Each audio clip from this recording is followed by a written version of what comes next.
It's movement maintenance. It's movement hygiene. You're brushing your teeth. You're combing your hair. You're doing the same thing at the hip and the ankle level. There's so many of these cats that they get to the NFL and like they're already so compromised from an injury standpoint. Whereas like they should be feeling like they're hitting their sixth gear and they're ready to take off. If we were able to really do this the right way, we would take the desks out of the schools and we'd have a floor desk so that the kids never lose their GOATA all the way through their youth, and you're training them GOATA. By the time that kid gets to college, like the pattern's so locked in, then you're just going through the work. When they get to the NFL, you should see a flock of straight foot inside ankle bone high athletes that no one's going to go inside ankle bone low. Why? Because from the day they were babies until they got to the NFL, it's been an inside ankle bone high input. So you could see a situation where that whole thing gets wiped off the globe because you've now changed not only the 10% of the training to now inside ankle bone high, but that other piece of the pie, the larger piece, the lifestyle piece,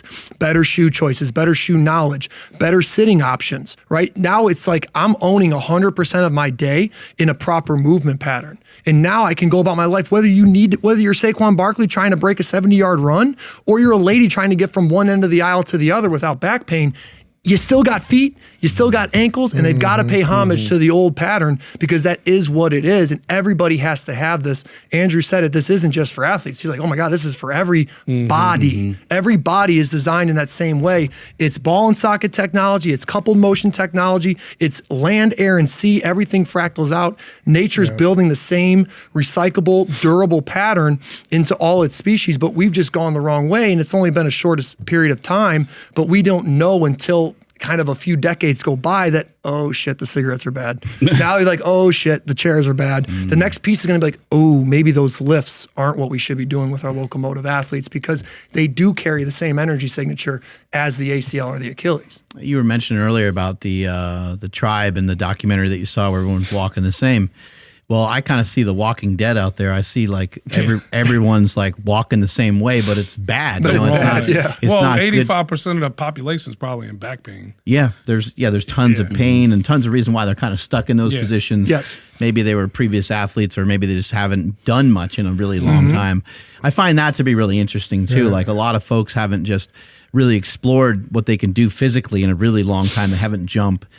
They haven't thrown anything. They haven't run. They haven't really done much of anything with their physicality, which again, I think is a birthright.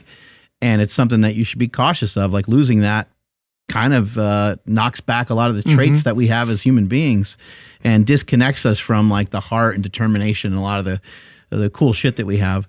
But a lot of people, like when I've seen families, I'll see a family like, at an event or just out at a park or something like that.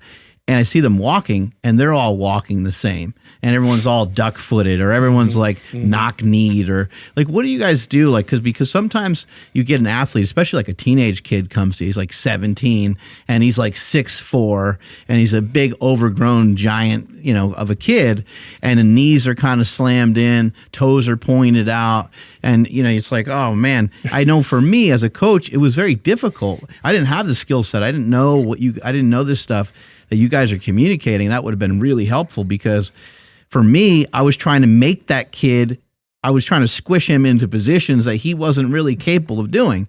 I'm trying to have him do squats like everybody else. And then I watch a squat and I'm like, oh my God, what am I going to do? And then I take him to the deadlift and he can't really even get to the bar. His hamstrings are too tight. Take him to the bench and shit just gets worse and worse. I'll make a statement, but I want Coach to talk about Cardell Thomas. I've been blasted many a times on social media because it's kind of like the thing I had to do was go out there and take the punishment from you guys. But they make fun of me for wearing the boat shoes because I love those kicks, man. I got a pair of those. In the late 2000s, I studied McDougall's work, which is Born to Run. Talked about Tada Umada and the barefoot, and I started putting on these deck shoes.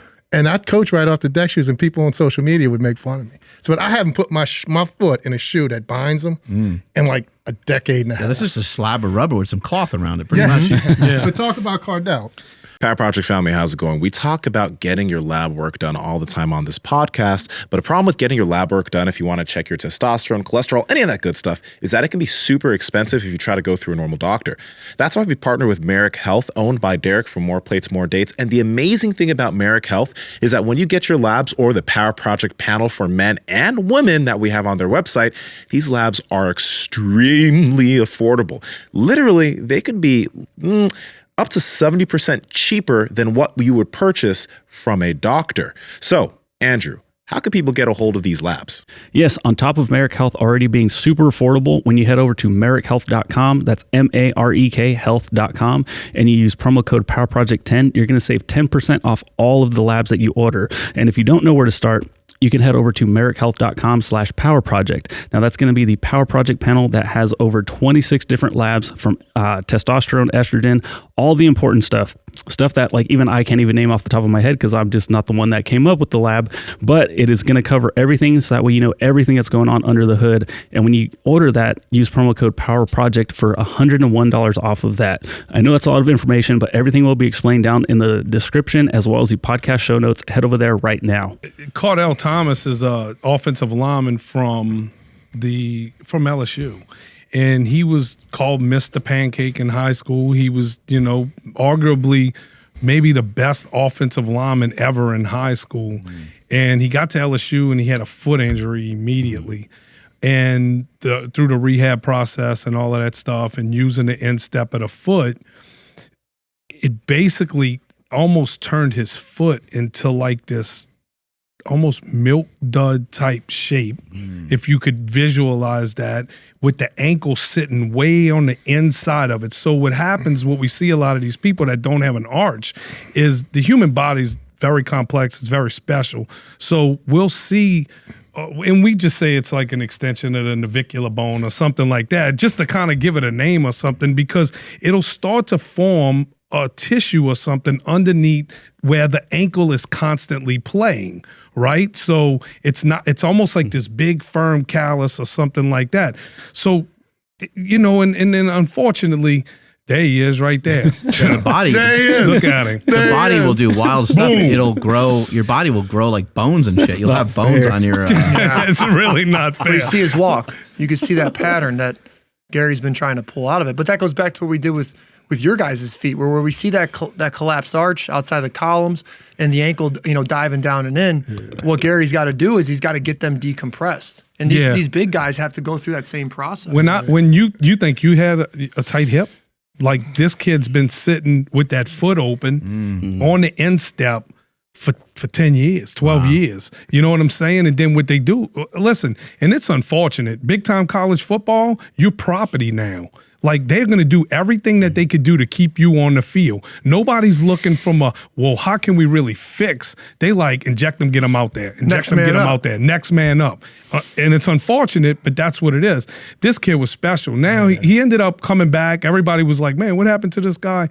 Now he started the last few games, and they got a whole new staff over there, so he's going to have an opportunity to come back. He's a good kid. He gives good hugs. He's too. a phenomenal kid. It, He's a phenomenal kid, and it pulls at your heartstrings because his mom and his dad, they've been bringing him all over trying to find answers and stuff, and then he walks in there and he's like, "This is it." You know what I'm saying? This is it. And what happens with a kid like that when he shows up and he starts lifting some weights? Like, people see him dominate on the field.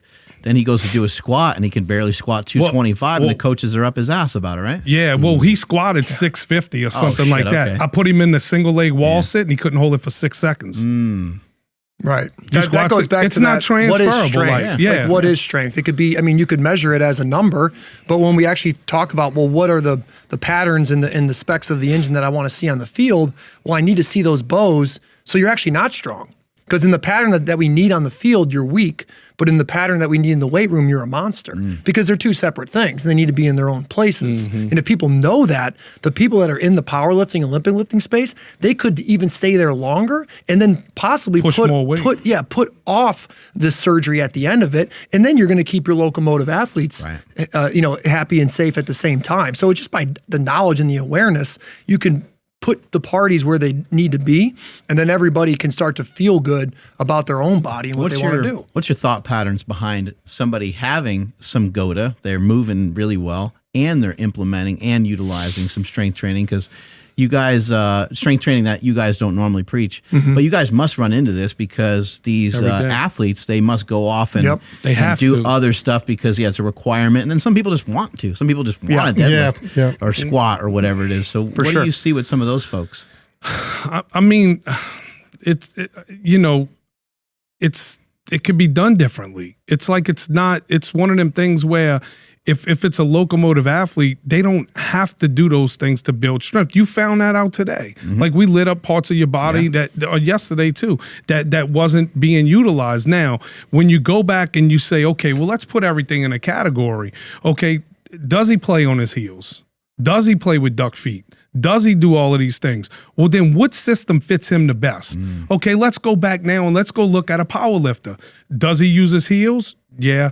Does he open his feet for different lifts and stuff? Yeah. Is he with his back on a bench and stuff? Yeah. Okay. Well, this system is what's applicable for him. So it's not just about how we develop it; it's about the application side of everything and what fits. Now, the good thing is that everything locomotion is just GOATA in the way we develop strength. So if you're a tennis player, baseball player, anybody that moves, that travels through space is going to have to be in a locomotive pattern. Again, go back to what we talk about inputs.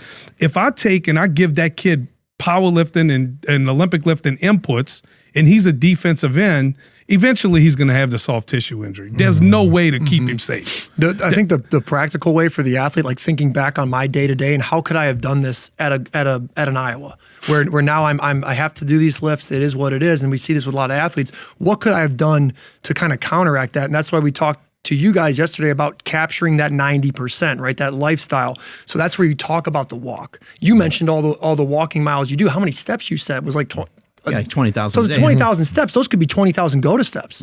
Now I go to rest. Blade walking. Yes. Instead of that athlete sitting at their desk, they now go to the floor. So now that hour of homework or that hour of film study that I spent like this, that's going to actually ruin my hip and my shoulder when I do try to drive that post that I've now recognized on tape.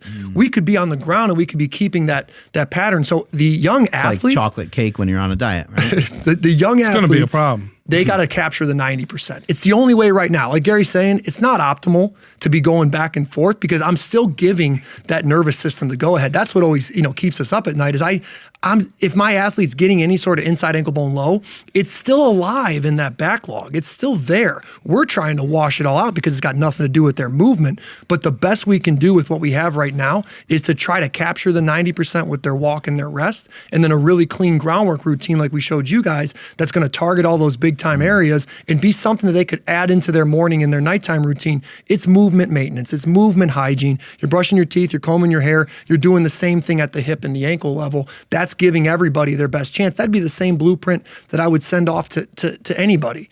Get a groundwork routine, get yourself walking the correct way, change your rest. And then that last 10%, if you do want to go do Olympic lifting and you don't have to go out there and run around, fly around, jump, and compete, then you'll probably be okay if you're just walking around in your day-to-day. Yeah. But if it's a high-level athlete, why even take the risk? So optimally, it's not good, but for right now, that's your best bet.